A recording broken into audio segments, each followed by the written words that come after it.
भगवा बुद्धं भगवन्तं अभिवादेमि स्वाक्षातो भगवता धम्मो धम्मां नमस्सामि सुपटिपन्नो भगवतो सावक संघो संघं नमामि।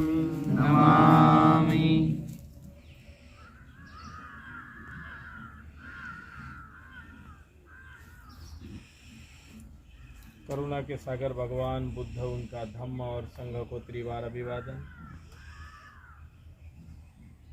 बुद्ध धम्म संघ त्रिरत्नों को दुनिया में प्रसारित करने वाले जितने भी तमाम हमारे भिक्षुगण हैं, उन तमाम भिक्षु महासंघ को त्रिवार अभिवादन। पूज्य गुरुजी चंद्रमणि महाथेरो, जिन्होंने बाबा साहब अम्बेडकर को 1956 में बुद्ध धम्म की दीक्षा दी, ऐसे पूज्य भदंत चंद्रमणि महाथेरो और उनके शिष्य, उनके उत्तराधिकारी पूज्य भदंत ज्ञानेश्वर जी महाथेरो, जो मेरे उपसंपदा के आचार्य हैं और जिन्होंने मुझे चीवर दिया, ऐसे जापान से आकर के भारत में जिन्होंने अपना पूरा जीवन बुद्ध धम्म संघ के लिए प्रसार करने के लिए दिया, ऐसे पूज्य भदंत आर्य नागार्जुन सुरेश ससाई जी, ऐसे तीन मेरे बड़े गुरुओं को त्रिवार अभिवादन। बाबा साहब अम्बेडकर के मूवमेंट की वजह से भारत भूमि में जो है धम्म चक्र फिर दोबारा गतिमान हुआ, द्वितीय बुद्ध शासन गतिमान हुआ, ऐसे उस बाबा साहब के पुण्य स्मृति को और उनके धम्म क्रांति को याद करते हुए आज हम लोग जेतवन आराम में ये ऐतिहासिक पुण्य भूमि तथागत बुद्ध के निवास से, उनके धम्म देशनाओं से पावन पुनीत भूमि में हम लोग आए हैं। तमाम सभी लोग के जीवन और मंगल की कामना करते हुए यह जो दोपहर का समय धम्म देशना सुनने के लिए मिला है और ऐसे स्थान पर बैठे हुए हैं कि बुद्ध को जब भी याद करते हैं तो बुद्ध के विरोधी रहे, बुद्ध को हमेशा परेशान करते रहे, ऐसे देवदत्त को याद करते हैं। भारत में, भारतीय साहित्य में चाहे कोई भी अपने को जैन कहे, बौद्ध कहे, सिख कहे, ईसाई कहे, लेकिन जहाँ जहाँ भी बुद्ध की चर्चा आती है वहाँ देवदत्त का तुरंत नाम दिमाग में आता है।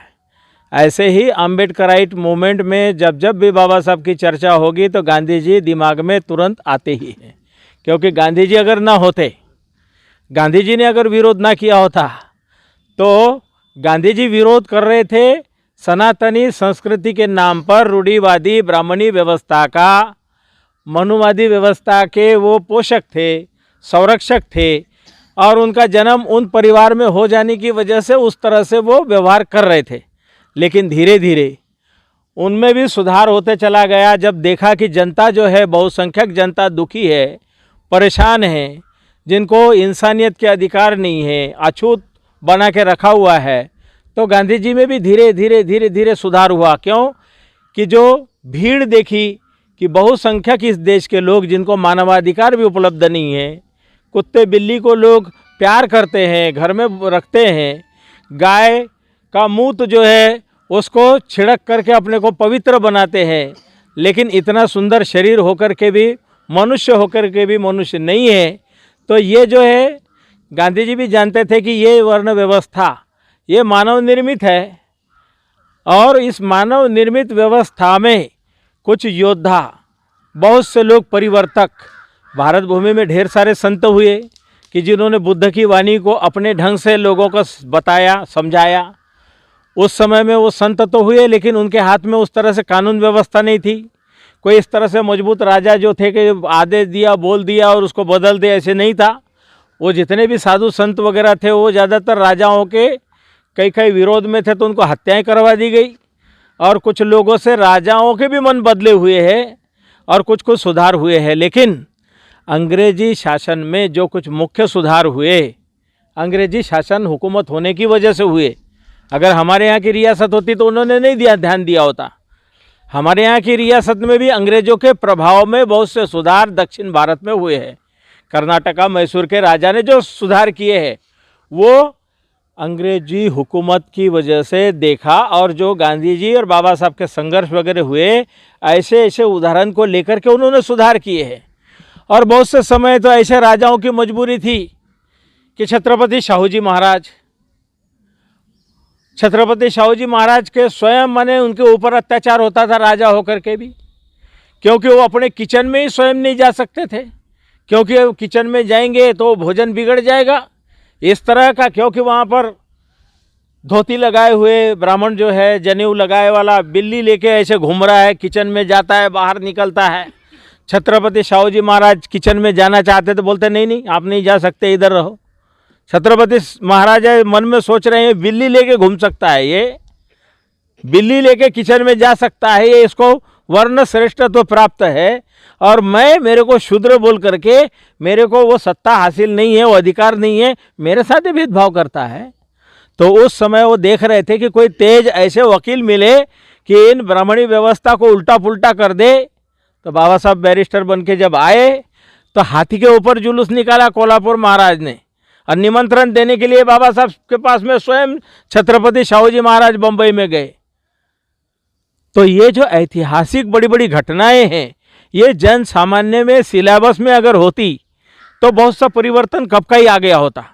बहुत सी बातें ऐसी है कि बाबा साहब पढ़ लिख करके आए तो आने के बाद उनको कोर्ट के अंदर बैठने को जगह नहीं दे रहे, तो कोर्ट के बाहर में बैठ रहे, पेड़ के नीचे बैठ रहे।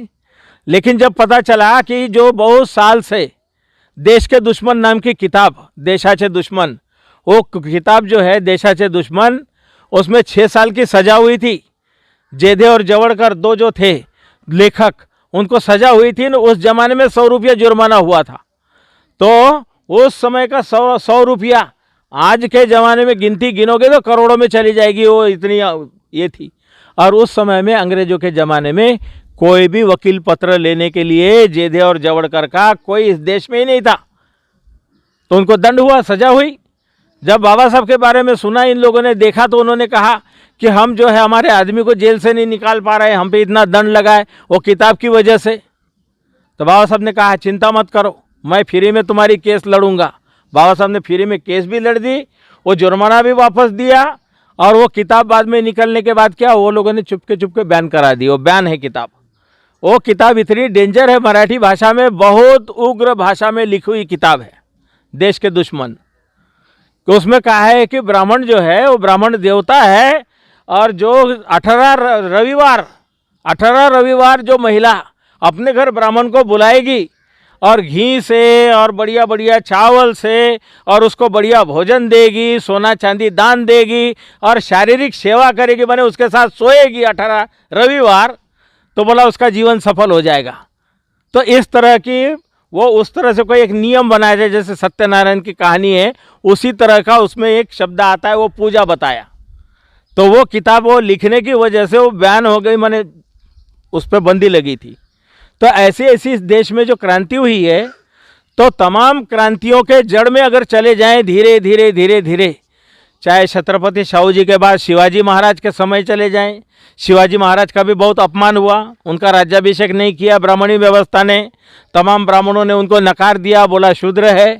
राजा होते हुए राज मुकुट जो है वो सिर पे अपने रख नहीं पाए, तो एक गागा भट्ट पकड़ा, और गागा भट्ट को अपने वजन के हिसाब पूरा गिनती करके हीरे जवाहरात नजराना दिया गया, सोने की मुद्रा दी गई, तब जाके गागा भट्ट ने शिवाजी का राज्याभिषेक किया। और शिवाजी का राज्याभिषेक किया तो कहते हैं कि गोबर से तिलक कराया, और वो भी बाएं पैर के अंगूठे से। तो गागा भट्टी नाम का जो एक 16 पेज का किताब, माने 16 पन्ने का है, वो कलकत्ता के म्यूजियम में रखे हुए हैं। गागा भट्ट ने कैसे वो विधि किया था उसके बारे में।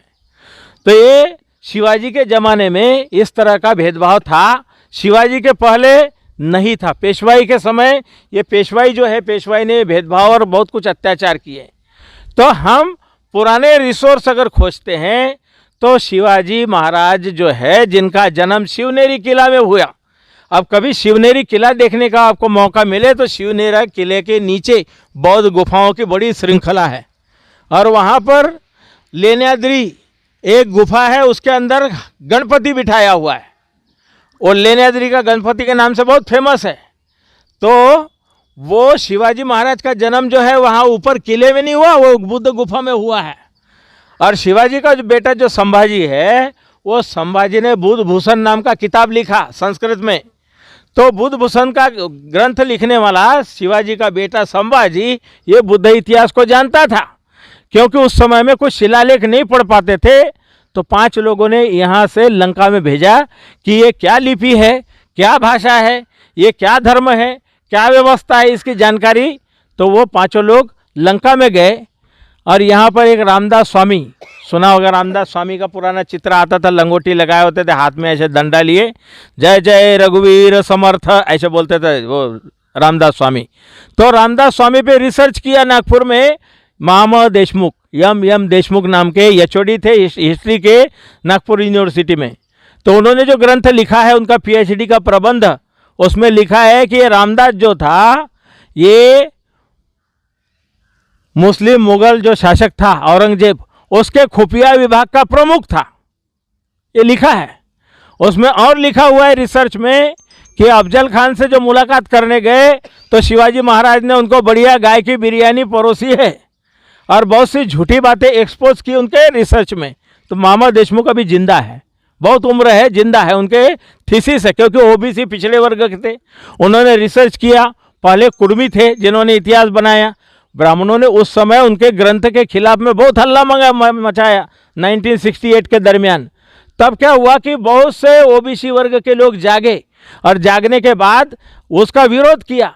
बोला ये शेंडी, माने चुटी जो होती है उसको शेंडी बोलते हैं, बिहार में क्या बोलते हैं, आपके गुजरात में क्या बोलते हैं, चोटी, पंजाबी लोग बोदी बोलते, बोदी। तो ये चोटी और जनेऊ इसको पकड़ो, तो डर के मारे सारे ब्राह्मणों ने अपनी ये चोटी जो है नागपुर में काट ली थी, 1968 के बाद से काट ली थी, गायब हो गए थे। क्यों कि ओबीसी लोगों ने लाठी निकाली और सीधे सारे खड़े होने शुरू हो गए थे। तो ये इतिहास बहुत सा, मैं इतिहास के बीच से बने, मेरा बनते बनने सा जीवन जो है वो इतिहास में से गुजरा है, उससे पहले नहीं थी। क्योंकि मैं जब बनते बनने के पहले भी मुझे यूनिवर्सिटी में पढ़ने लिखने को मनाही की, कहीं कहीं पर मेरी समस्याएं आई, तो मैं ये सारा जिसको विपरीत इतिहास बोलते ये पढ़ते पढ़ते आया। तो ये देवदत्त प्रवृत्ति के लोग जो है वो आज भी है, आगे भी है, हमेशा रहेंगे। और देवपुत्र मार, माने बाबा साहब कहते हैं, गांधी जी मर जाने के बाद बाबा साहब क्या बोलते हैं, अरे लड़ने के लिए कोई तगड़ा आदमी, मजबूत पहलवान चाहिए। अगर आपको तरक्की करनी है तो आपको दुश्मन को ही आपका निंदा करने वाला मजबूत चाहिए, ताकि आप अपनी तरक्की कर सको। तो निंदकाचे घर असावे शेजारी, माने आपका निंदा करने वाले का मकान बगल में होना चाहिए। संत कबीर भी कहते हैं निंदक नियरे राखिए, माने निंदक को आसपास रखिए, ताकि वो आपको जागरूक करता रहेगा, बताते रहेगा तुम ये गलत कर रहे हो, ये गलत कर रहे हो, तुम ठीक नहीं हो, ये नहीं हो, वो नहीं है। तो निंदकों की जो जानकार समझदार है, संत तुकाराम की मिसेज जो थी, संत तुकाराम की पत्नी, वो बहुत डेंजर थी। वो एक बार में गन्ने लेके जा रहा था व्यक्ति, गन्ने, तो गन्ने लेके आ रहा है, तो इन्होंने गन्ने का बोझा लेके आ रहे संत तुकाराम। तो आने के बाद किसी ने बोला हमको भी एक दे दो, दे दिया, दूसरे ने बोला दे दिया, आखिरी में एक गन्ना बचा था। आने के बाद आए तो बीबी ने देखा एक ही गन्ना, खेती से आते आते कहाँ लेके आए, तो बोला एक ही लेके आए। तो लिया गन्ना और मारा बहुत, तो सारे टुकड़े टुकड़े वो गन्ने के छोटे छोटे हो गए। तो क्या बोलते हैं, तुका मने शोधुनी पाए बायको नवऱ्याची माए। तुकाराम कहते हैं कि भाई अगर ध्यान चिंतन मनन करोगे तो ये बीबी जो है वह आदमी की माँ है, क्योंकि थोड़े देर के लिए तो बीबी है लेकिन पूरे समय के लिए माँ है। तो माँ माने घर संभालती है, देखभाल करती है, खाना देती है, कपड़े वपड़े सारा, जैसे बच्चे की देखभाल करती है ऐसे अपने पति की देखभाल करती है। तो संत जो है जिन्होंने सच्चाई जान ली, वो जानते हैं कि माँ ना होती तो हम कहाँ से आते। तो ये मातृभूमि माने जमीन है ये माँ, और दूसरे जिन्होंने हमें जन्म दिया वो माँ, ये दो माँ जो है हमेशा हमेशा दोनों का कर्जा हम कभी नहीं चुका सकते। आज जिस भूमि पर हम जहाँ बैठे हुए हैं, ये भूमि पर आकर बैठे तो जिन माँ ने कष्ट उठा के हमें जन्म दिया, जिस पिता ने हमें पाल पोस के बड़ा किया, जिनकी वजह से हम इस लायक बने कि इस तरह से धम्म यात्रा करते हुए और उस जगह पर आए कि जहाँ बुद्ध और देवदत्त दोनों का आखिरी, माने देवदत्त का आखिरी प्रसंग जीवन का, जो ये जमीन में दलदल में धंस के चले गए, वो उनके जीवन भर की कहानी हम सुनते हैं, रिसर्च करते हैं तो जातक कथाओं में 500 कथाएं हैं। 547 जातक कथाओं में तितर जातक है, छोटे से छोटा पक्षी तितर, बड़े से बड़ा है हाथी। तितर के पांव हाथी के पांव में सब समा जाते हैं, उसके बीच में सभी प्राणी जितने पशु पक्षी है सभी के पैर हाथी के पैर में समा जाते। तो 547 जातक कथाओं में वर्णन आता है कि एक बार व्यापारी के घर में बोधिसत्व ने जन्म लिया, तो ये देवदत्त भी दूसरे व्यापारी के घर में जन्म लिया, एक ही नगर में, और दोनों भी व्यापार करने के लिए जा रहे हैं। तो दोनों द्वेष से जाते हैं, वो ये गली है तू उस गली से उधर जा, मेरा आधा हिस्सा मैं इधर करूंगा व्यापार, वो आधा व्यापार करता है, फिर उधर के बाद में बोलता है अच्छा तेरा काम हो गया, वो उधर से जाते हैं। तो एक बार क्या हुआ, इसी क्षेत्र की घटना है, बहुत बड़े नगर में एक नगर श्रेष्ठी था, वो गुजर गया था, उसके घर के सारे गुजर गए थे, केवल पोती और दादी दो ही जिंदा थे। तो ये बहुत पुरानी माने जातक कथा में से है। बुद्ध बनने से, ये देवदत्त बनने से बहुत पहले की शुरुआत, द्वेष कैसे होता है कि मैं तेरे को 7 जन्म नहीं भूलूंगा। तो 7 जन्म माने पता नहीं है कितने कितने जन्म लेना पड़े, कहीं इंसान के मिले तो 7 जन्म तो याद आ जाए, वो भी याद नहीं आते। तो 7 जन्म, कोई बोलता है मैं तेरे को हमेशा याद रखूंगा, हैं। तो इस तरह की एक घटना सुनाता हूँ। तो वो मोतियों का कारोबार करते थे उस समय में, वो दोनों भी। तो क्या हुआ कि एक नगर श्रेष्ठी जो था, सेठ था, गुजर गया, मर गया, उसका घर का कबाड़ा हो गया, खंडर जैसे घर था। अब ये मोती बेचने के चक्कर में ये गया देवदत्त, सुबह सुबह मोती ले लो, माला ले लो, मोती ले लो, माला ले लो। तो छोटी पोती है, ये बच्चे लोग कहाँ है, मैत्री किधर है ये, ऐसी एक छोटी सी बच्ची जो थी, और रो रही, नानी दादी दादी मेरे को मोती की माला चाहिए। तो बोला अपने पास तो देने के लिए, बेचने के लिए कुछ भी नहीं है, किसी तरह से अपना गुजारा चल रहा है। तो एक पुराना कटोरा था, ऐसे कटोरा गोल, वो गोल कटोरा था पड़ा हुआ, कोने से उठा के लेके आई। बोला ये कटोरा ही बेच देते हैं, हो सकता है एक आधी माला मिल जाए, नहीं कुछ तो एक आधी मोती मिल जाए। तो दादी ने बोला ठीक है, लाया। तो आने के बाद देवदत्त जो है, देवदत्त माने पुराना देवदत्त, वो बोधिसत्व का विरोधी, आने के बाद देखता है, देखने के बाद कटोरे को देखता है, मन में सोचता है अरे ये तो प्योर सोने का है। क्या करता है, ऐसे पटक देता है, बोलता है 2 कौड़ी का भी नहीं है, ये 2 कौड़ी का भी नहीं है, रख देता है और कुछ नहीं देता है। मन में सोचता है कि आते समय ये उठा के लेके जाऊंगा मुफ्त में। अब वो चला गया, चला जाने के बाद में वो अपना एरिया बेच बाच करके और फिर उधर से वापस आया। तो उसके पहले पहले क्या हुआ कि ये जो बोधिसत्व था, इसने अपना माला बेचते बेचते आया, मोती बेचते बेचते आया। तो मोती ले लो, मोती ले लो। तो वो छोकरी जो छोटी वाली है वो बोली अरे दादी दादी मोती वाला है। अरे बोले एक तो वो अपना बर्तन फेंक के चला गया, और बोला ये दूसरा आया है। नहीं नहीं नहीं नहीं, इसकी आवाज़ दूसरी है, ये दूसरा है, हो सकता है हमारा बर्तन ले ले और मेरे को कुछ दे दे। हाँ बोले ठीक है बुलाओ।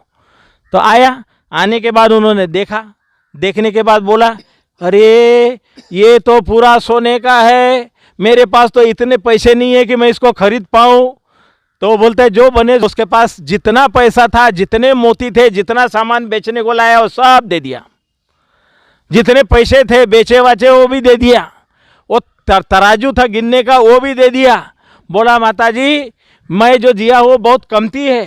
तो बोले कोई बात नहीं, अब मेरे पास कुछ नहीं। बोला वो आपको जितने पैसे दे दिए ना, उसमें से 1 आना मेरे को दे दो। तो 1 आना लिया, और लेने के बाद वो कटोरा लेके और नाव वाले के पास गए। नाव वाले को बोला ये पैसे पकड़ ले और मुझे जल्दी से उस पार लगा। तो चलना शुरू किया नाव वाले ने। अब ये आया, आने के बाद देवदत्त बोला वो कहाँ है कटोरा, वो गाली दिया उसने, बुढ़िया माई ने। बोला तू तो बोल रहा था 2 कौड़ी का भी नहीं है। अरे बोले उसने सारा पैसा भी दे दिया और जितना हीरा मोती था सब भी दे दिया, तराजू भी दे दिया। बोला वो बहुत दयावान आदमी था, बहुत अच्छा आदमी था। अब ये चिल्लाया, बोला अरे मैं तो लुट गया, मैं तो बर्बाद हो गया, मेरा बर्तन इसने लेके चला गया। आया दौड़ते दौड़ते दौड़ते दौड़ते आया तो देखा अरे ये तो नाव में बैठ के जा रहा है। ये चिल्लाया नाव वाले वापस ला, नाव वाले वापस ला। नाव वाले को तो पहले एडवांस में पैसा दे दिया था पार लगाने का, वो काहे को वापस आता। अब ये चिल्लाया और खून की उल्टी किया और वही गिर के मर गया। ये देवदत्त जो है उसकी वो एक समय की घटना। तो ऐसे द्वेष हमेशा हमेशा हमेशा चलते रहा और अंत में देवदत्त का द्वेष जो है, ये पीछे में जो दिख रहे हैं ये एक अवशेष, इसके और पीछे जो है वो पोखरा जैसे है। तो वहाँ पर वो अंतिम समय में जब भी आपको जो बात बताई कि उसको बुढ़ापे में रोगी बीमार परेशान हो गया, क्योंकि अजातशत्रु के खजाने से उसने बहुत कुछ भंते भी निर्माण किए थे, संघ अलग बनाया था, भगवान बुद्ध का बहुत विरोध भी करता था, बुद्ध बनने से पहले भी विरोध करता था, हंस को लेकर के भी विरोध किया था कि हंस मेरा है, मैंने मारा है। तो बोला कि मारने वाले से बचाने वाला बड़ा होता है। तो ये जो घटनाएं हम इतिहास की सारी जानते हैं समझते हैं, वो सारे इतिहास में यही है कि राग है, द्वेष है, लोभ है, मोह है, ये जो अज्ञान है, ये अज्ञान के चलते ही आदमी जन्म मरण के चक्र में पड़ा रहता है। जब राग द्वेष लोभ मोह सब मन का मैल साफ हो जाता है, शुद्ध हो जाता है, बुद्ध हो जाता है, अनंत हो जाता है, फिर उसका आगे कोई जन्म मरण कुछ नहीं होता, सारा चक्कर समाप्त हो जाता है। तो इसलिए जो मनुष्य जीवन हमें मिला है, जो हमारे पास प्रज्ञा है,